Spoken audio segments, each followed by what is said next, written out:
ሰላም ጤና ይስጥልን የተወደዳችሁ የባሃ ሚዲያ ተመልካቾቻችን እንደምን ሰነበታችሁ። ከባሃ ሚዲያ የዕለቱን ዜናዎች ወደ እናንተ አደርሳለሁ። ከዜናዎቹ ጋር እኔ ዲያቆን ሙላት ነኝ። አብራችሁን ቆዩ። ወደ ተቀዳሚ ዜናዎቹ አልፋለሁ። በዋግምራ ሀገረ ስብከት ከሰቆጣ ከተማ በቅርብ ርቀት የሚገኘው የውቅር መስቀለ ክርስቶስ ቤተክርስቲያንን ርዕሰ መስተዳድር አረጋ ከበደ ጎበኙ። ተጨማሪ ያለን ውቅር መስቀለ ክርስቶስ ቤተክርስቲያን በአምስተኛው መቶ ክፍለ ዘመን ከአንድ አለት ላይ የተሰራ አስደናቂ ቤተክርስቲያን ነው። ቤተክርስቲያኑ የጥንታዊ የኢትዮጵያ የኪነ ህንፃ ጥበብና የስልጣኔ መራቀቅ የሚያሳይ ድንቅ ስራ ነው። በኢትዮጵያ ኦርቶዶክስ ተዋሕዶ ቤተክርስቲያን የዋግምራ ሀገረ ስብከት ዋና ስራ አስኪያጅ ሊቀ ኅሩያን ኃይሌ ዓለሙም ውቅር መስቀለ ክርስቶስ ከአንድ አለት ላይ ተፈልፍሎ የተሰራ ከደብረ ሮሃ ቅዱስ ላሊበላ አብያተ ክርስቲያናት ከ500 ዓመታት በላይ የሚቀድም ጥንታዊ መንፈሳዊና ታሪካዊ ቤተክርስቲያን ነውም ብለዋል። ቤተክርስቲያኑ የዋግሹሞች የንግስና መቀቢያ ዋና የጸሎት ማድረሻና መናገሻ እንደነበረም አንስተዋል። ይህ ቤተክርስቲያን በአካባቢው የነበረውን የቀደመ ስልጣኔ የሚገልጽ የኢትዮጵያ ጥንታዊነትን የሚያሳይ ትልቅ ሀብት መሆኑንም ተናግረዋል። ቤተክርስቲያኑ ከዕድሜ ብዛት አንጻር ጉዳት እንዳጋጠመውም አንስተው ጉዳቱን ለመጠገን በፌዴራል ቅርስና ጥበቃ ባለስልጣን አማካይነት የጥገና ስራ መጀመሩንም አንስተዋል።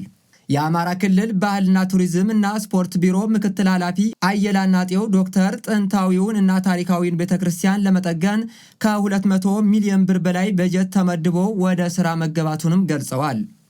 ቤተክርስቲያኑ በአማራ ክልል ባህል ቱሪዝምና ስፖርት ቢሮና በፌዴራል ቅርስ ጥበቃ ባለስልጣን አማካኝነት እንደሚገነባም ተናግረዋል። የጣሪያ ስራ፣ የቅርስ ጥገና፣ የስዕል ጥገናና ሌሎች ስራዎችንም እንደሚሰሩለትም ገልጸዋል።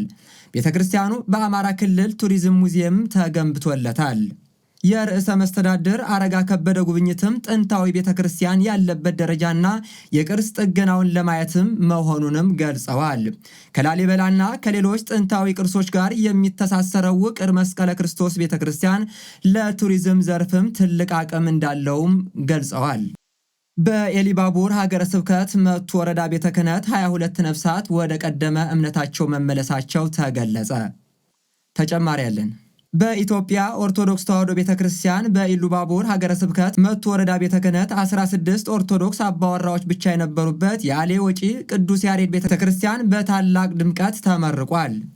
የአሌ ውጭ ቀበሌ ከመቱ ከተማ ከ11 ኪሎ ሜትር ርቀት ላይ የምትገኝ ስትሆን ለዘመናት ከቤተ ክርስቲያን ርቀትና ከመንፈሳዊ አገልግሎት እጦት የተነሳ አብዛኛው የኦርቶዶክስ እምነት ተከታይ ምዕመንም ሃይማኖታቸውን በመቀየር 16 አባወራዎች ኦርቶዶክሳውያን ብቻ የቀሩ እንደነበሩም ይታወሳል።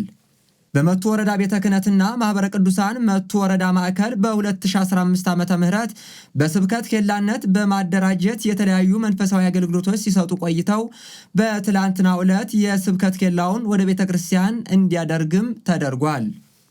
ማኅበረ ቅዱሳን መቱ ወረዳ ማዕከል አባላቱ አጋር አካላትም ምዕመናን በማስተባበር የቤተ ክርስቲያን ግንባታ በአጭር ጊዜ እንዲጠናቀቅና ንዋየ ቅድሳት ተሟልቶ ለአገልግሎት እንዲበቃ የማስተባበር ኃላፊነቱን ሲወጣም ቆይቷል።